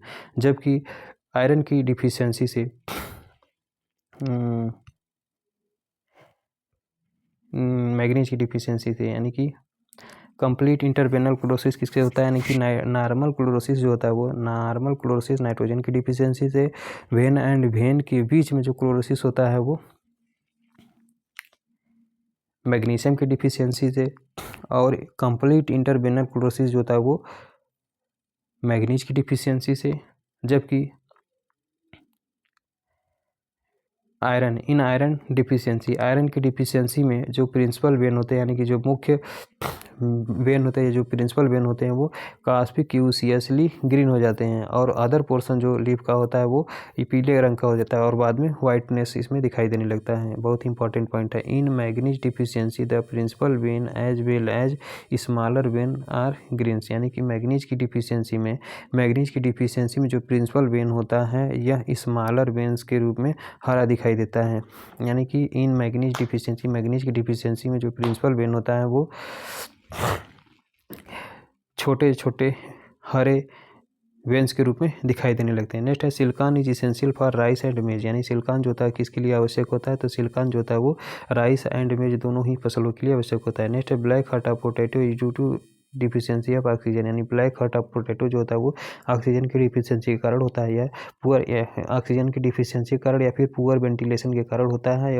और यह होता कहाँ पर, यदि स्टोरेज में वेंटिलेशन अच्छा नहीं है या फिर ऑक्सीजन की कमी है तो उस कंडीशंस में इसमें ब्लैक हार्ट डिसऑर्डर देखने को मिलता है। नेक्स्ट है metabolic transformation of inorganic plant nutrients into organic plant constituents is known as assimilations. जब metabolic transformation of inorganic plant nutrients, यानी इनऑर्गेनिक प्लांट न्यूट्रिएंट्स का ऑर्गेनिक प्लांट न्यूट्रिएंट्स में जो मेटाबॉलिक ट्रांसफॉर्मेशन होता है उसी को हम क्या कहते हैं, तो एसिमिलेशन के नाम से जानते हैं। फिर से metabolic transformation of inorganic plant nutrients into organic plant nutrients, यानी कि जब इनऑर्गेनिक प्लांट न्यूट्रिएंट्स का ऑर्गेनिक प्लांट न्यूट्रिएंट्स में मेटाबॉलिक ट्रांसफॉर्मेशन होता है तो उसी को एसिमिलेशन के नाम से जाना जाता है। नेक्स्ट है आपका अगला हेडिंग है terminology related to soil science. Some terminology related to soil science. Catena क्या होता है, जिसे हम मिलनी के नाम से जानते हैं, यानी कैटिना किसे कहते हैं या फिर मिलनी किसे कहा जाता है। तो N absolute term for a sequence of soil within a soil zone derived from similar parent material और क्लाइमेट और एंड एज।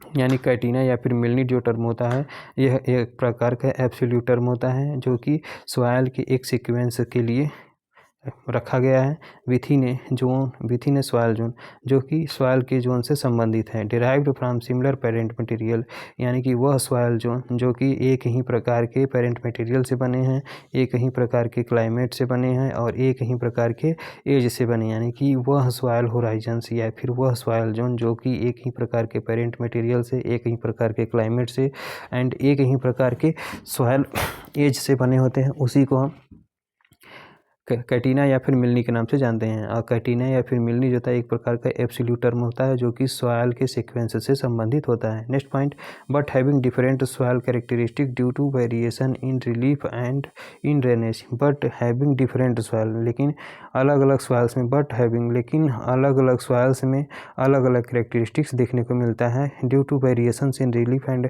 ड्रेनेज, यानी कि रिलीफ एंड ड्रेनेज के कारण। रिलीफ एंड ड्रेनेज में एंड रिलीफ में वेरिएशंस दिखाई देता है। क्यों दिखाई देता है, तो यह but having different soil characteristic, यानी अलग अलग सॉइल्स की अलग अलग कैरेक्टरिस्टिक्स होती है। किस कारण, तो यह रिलीफ यानी कि रिलीफ में वेरिएशंस के कारण एंड ड्रेनेज में वेरिएशंस के कारण। लेकिन अब an absolute term for a sequence of soils within a soil zone derived from similar parent material similar climate and age, यानी कि जब एक समान पेरेंट मटेरियल से, एक समान क्लाइमेट से और एक समान एज से कोई सॉइल का जोन्स बनता है जो कि सॉइल के सीक्वेंस के लिए, जो कि सॉइल के सीक्वेंस से संबंधित होता है, तो इस प्रकार के एब्सोल्यूट टर्म को ही मिलनी या फिर कैटिना के नाम से जानते हैं। नेक्स्ट है कोलिची का मतलब क्या होता है, तो कोलिची का मतलब क्या होता है, तो कैलिची का मतलब होता है a pedogenic layer near the surface, यानी फिर near the surface more or less कम cemented by secondary carbonates of calcium and magnesium precipitated from the soil solution. फिर से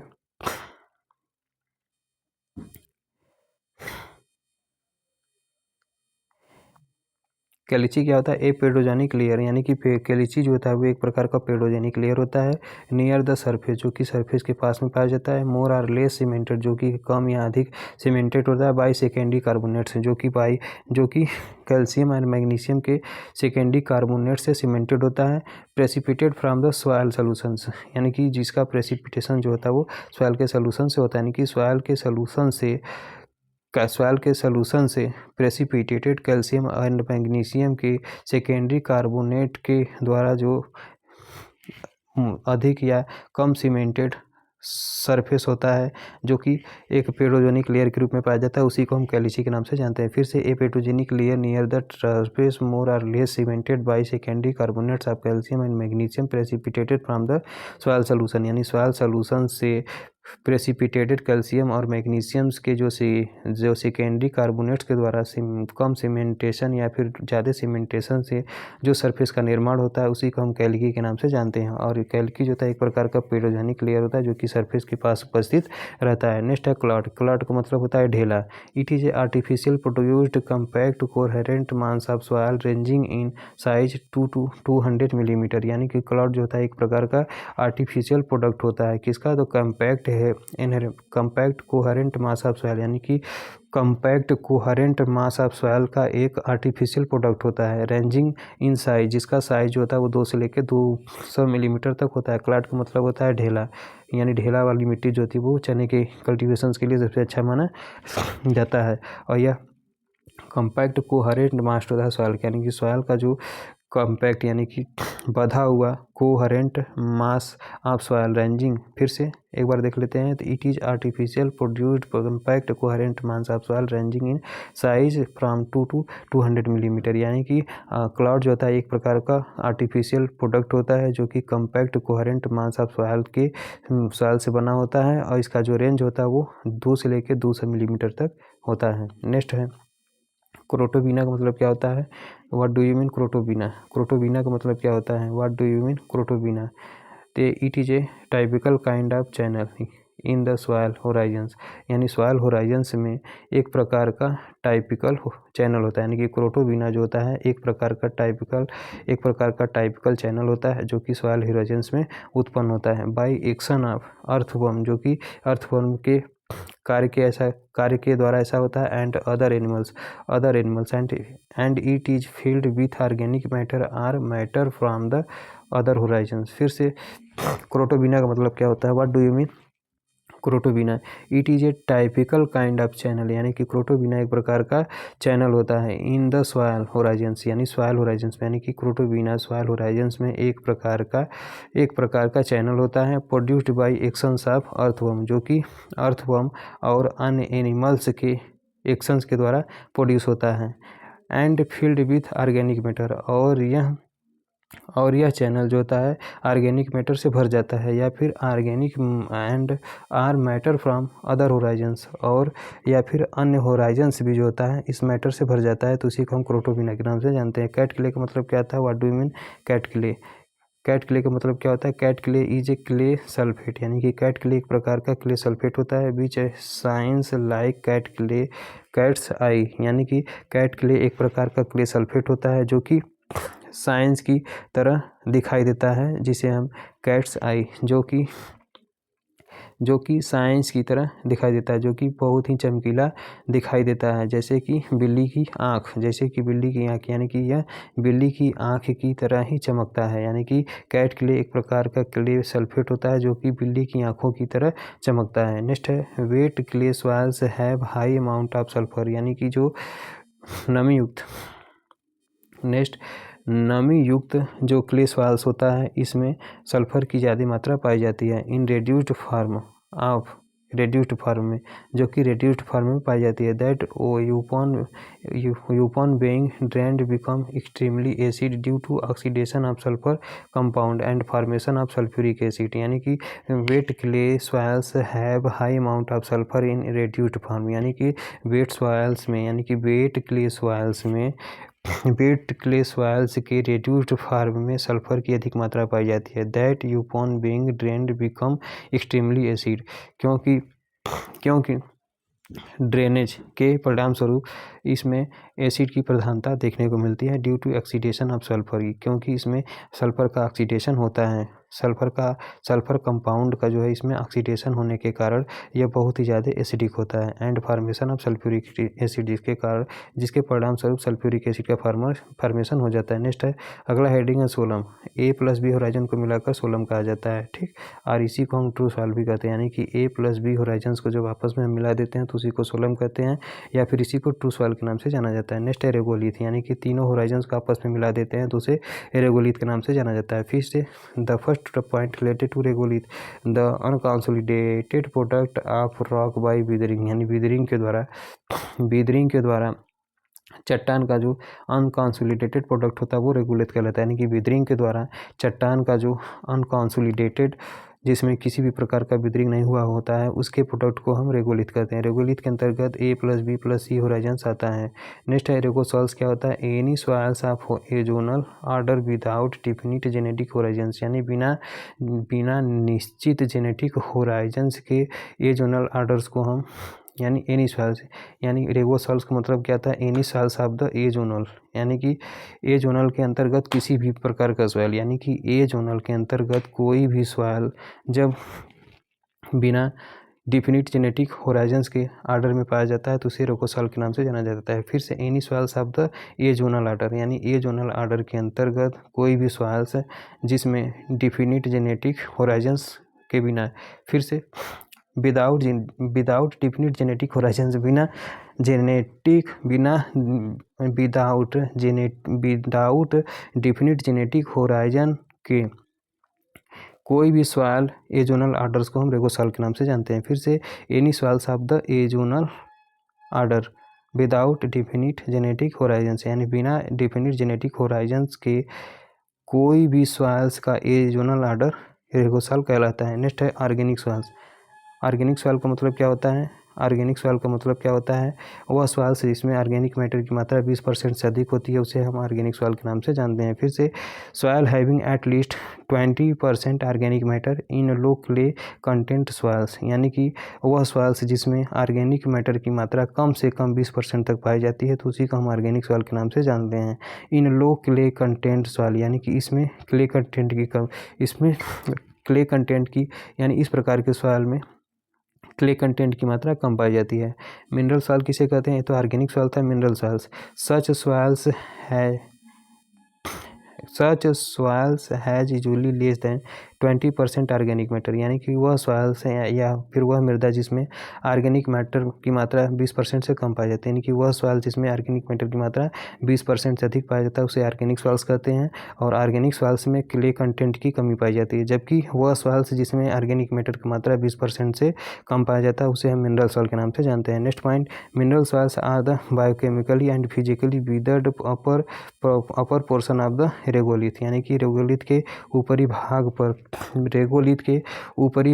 पर जब बायोकेमिकली एंड फिजिकली विदरिंग के द्वारा जिस मिनरल सॉइल्स का फॉर्मेशन होता है उसी को मिनरल सॉइल्स के नाम से जानते हैं। फिर से mineral soils are the biochemically and physically weathered upper portion of the regolith, यानी रेगोलिथ के ऊपरी सतह पर बायोकेमिकली एंड फिजिकली जो विदरिंग सॉइल होता है उसी को हम मिनरल सॉइल के नाम से जानते हैं। नेक्स्ट है सॉइल इरिडिबिलिटी। अगला हेडिंग क्या है? तो नेक्स्ट हेडिंग है आपका सॉइल इरिडिबिलिटी फैक्टर, जिसे हम के फैक्टर के नाम से जानते हैं। यानी कि सॉइल इरिडिबिलिटी फैक्टर किसे कहते हैं? Soil erodibility factor gives an indication of the soil loss from a unit plot of 22 metre long with a 9% slope under continuous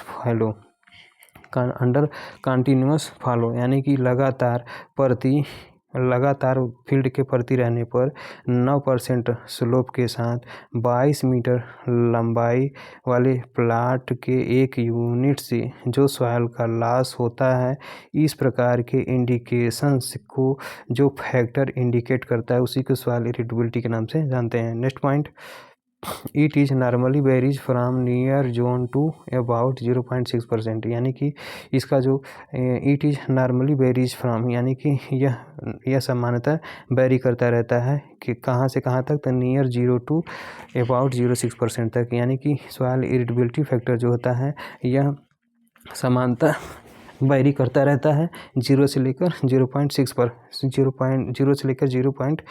तक। नेक्स्ट हेडिंग है सॉइल इरिडिबिलिटी, यानी सॉइल इरिडिबिलिटी फैक्टर तो हो गया। Soil इरिडिबिलिटी का मतलब क्या होता है? It is the susceptibility nature of soil to erosion in bracket mostly less than 0.1 millimetre particles, यानी कि सॉइल इरिडिबिलिटी किसे कहते हैं? It is the susceptibility nature of soil, यानी सॉइल टू इरोजन, यानी इरोजन के प्रति सॉइल के ससेसिबिलिटी नेचर को सॉइल इरिडिबिलिटी के नाम से जानते हैं। फिर से इरोजन के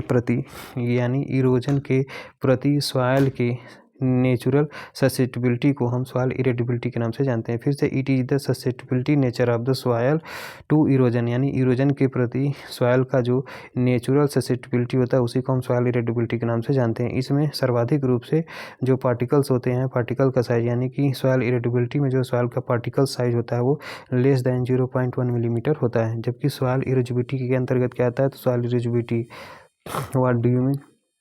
Soil erosion is the capacity of agent to cause erosion, यानी कि सॉइल इरोजन की वह क्षमता, यानी soil erodibility is the capacity of agent, यानी कि एजेंट की soil erodibility is the capacity of agent to cause erosion, यानी कि एजेंट की वह कैपेसिटी जो कि इरोजन को करने में यानी कि एजेंट की वह कैपेसिटी जो कि इरोजन करने में हेल्प करता है। फिर से soil erosivity is the capacity of agent to cause erosion, यानी कि सॉइल इरोजिविटी किसी एजेंट की वह कैपेसिटी होती है जो इरोजन जिसके कारण इरोजन होता है, यानी कि सॉइल इरोजिविटी किसी एजेंट की वह क्षमता होती है या फिर वह कैपेसिटी होती है जो इरोजन करता है, जिसके कारण इरोजन होता है, उसी को हम सॉइल इरोजिविटी के नाम से जानते हैं। नेक्स्ट है, अगला हेडिंग क्या है, तो soil colloids, discuss about soil colloids. Soil colloids क्या होता है, तो colloidal particles are generally smaller than UM, जिसे हम माइक्रोमीटर के नाम से जानते हैं, इन डायमीटर, यानी कोलाइडल जो पार्टिकल्स होते हैं सामान्यतः एक माइक्रोमीटर से कम होते हैं, यानी कोलाइडल पार्टिकल्स जो होते हैं वो सामान्यतः 1 माइक्रोमीटर से छोटे होते हैं, यानी कि कोलाइडल पार्टिकल्स सामान्यतः 1 माइक्रोमीटर से छोटे होते हैं इन डायमीटर, यानी कि कोलाइडल पार्टिकल्स जो होते हैं वो 1 माइक्रोमीटर इन डायमीटर से छोटे होते हैं। कोलाइडल सोल्यूशन, कोलाइडल सोल्यूशन किसे कहते हैं, तो सॉइल कोलाइड्स में कोलाइडल पार्टिकल, यानी सॉइल कोलाइडल्स में जो कोलाइडल का पार्टिकल होता है वो सामान्यतः 1 माइक्रोन मीटर डायमीटर से कम होता है, जबकि सॉइल कोलाइडल सोल्यूशन जो होता है वो साइज ऑफ पार्टिकल्स 10⁻⁶ टू 10⁻⁹, यानी कोलाइडल सोल्यूशन में साइज पार्टिकल का साइज क्या रखा जाता है, तो कोलाइडल सोल्यूशन में जो पार्टिकल का साइज होता है वो 10⁻⁶ से लेकर 10⁻⁻ होता है, जबकि colloidal particles are generally smaller than 1 micron metre in diameter, यानी कोलाइडल पार्टिकल जो होते हैं वो सामान्यतः 1 माइक्रोमीटर डायमीटर से कम ही होते हैं। नेक्स्ट है माइसेल्स किसे कहते हैं या फिर माइक्रोसेल्स किसे कहते हैं। माइसेल्स का मतलब क्या होता है या फिर माइक्रोसेल्स का मतलब क्या होता है, उसके बारे में चर्चा करते हैं, यानी कि माइसेल्स या फिर माइक्रोसेल्स किसे कहते हैं। The individual particles of a colloid is called micelle, colloidal के इंडिविजुअल पार्टिकल को क्या कहा जाता है, तो माइसेली कहा जाता है। The individual particle of a colloid is called micelle, यानी कि कोलाइड के इंडिविजुअल पार्टिकल को माइसेली के नाम से जाना जाता है। Next point, this contain negative charge on their surface, यानी कि माइसेली में सॉइल के सरफेस पर नेगेटिव चार्ज पाया जाता है। Have large surface per unit per largest area per unit weight. फिर से माइसेली का मतलब क्या होता है, माइसेली का मतलब होता है माइक्रोसेल्स, माइसेली का मतलब होता है microcells. The individual particles of a colloid is called micelle, यानी कि कोलाइडल के एक इंडिविजुअल पार्टिकल्स को माइसेली के नाम से जाना जाता है। The contains negative charge on their surface, यानी माइसेली के सरफेस पे सदैव नेगेटिव चार्ज पाए जाते हैं। Have large surface area per unit wait, यानी कि एक इकाई वेट पर सबसे ज़्यादा एरिया जो होता है वो माइसेली में पाया जाता है। Next point, other order of strength of adsorption or flocculate soil colloids, यानी कि जो फ्लोक्यूलेट सॉइल कोलाइड्स है या फिर जो सॉइल कोलाइड्स का जो एडजॉर्प्शन है उसके स्ट्रेंथ के आधार पर आर्डर, तो सबसे ज़्यादा एल्युमिनियम का एडजॉर्प्शन स्ट्रेंथ सबसे ज़्यादा एल्युमिनियम का होता है, दूसरे नंबर पे हाइड्रोजन आयन का होता है, तीसरे नंबर पे कैल्शियम आयन का होता है, नेक्स्ट पे आपका मैग्नीशियम आयन का होता है, लास्ट में पोटेशियम आयन का होता है, लास्ट में एकदम सोडियम आयन का होता है। यानी कि एडजॉर्प्शन स्ट्रेंथ या फिर फ्लोक्यूलेट सॉइल कोलाइडल स्ट्रेंथ जो होता है वो सबसे ज़्यादा एल्युमिनियम आयन का होता है और सबसे कम आपका सोडियम आयन का होता है। तो इस सेशन में हमने पूरी कंप्लीट सॉइल साइंस को कंप्लीट कर चुके हैं, यानी जनरल एग्रीकल्चर, नेब्रासुंडा से संबंधित जनरल एग्रीकल्चर, एग्रोनॉमी का पूरा पोर्शंस और तीसरे नंबर पे सॉइल साइंस, इन 3 सब्जेक्ट को हम पूरी तरह से कंप्लीट कर चुके हैं। अब नेक्स्ट सेशन में हम हॉर्टिकल्चर के बारे में डिस्कस करेंगे जो कि नेब्रासुंडा बुक से संबंधित होगा। Thank you everyone guys.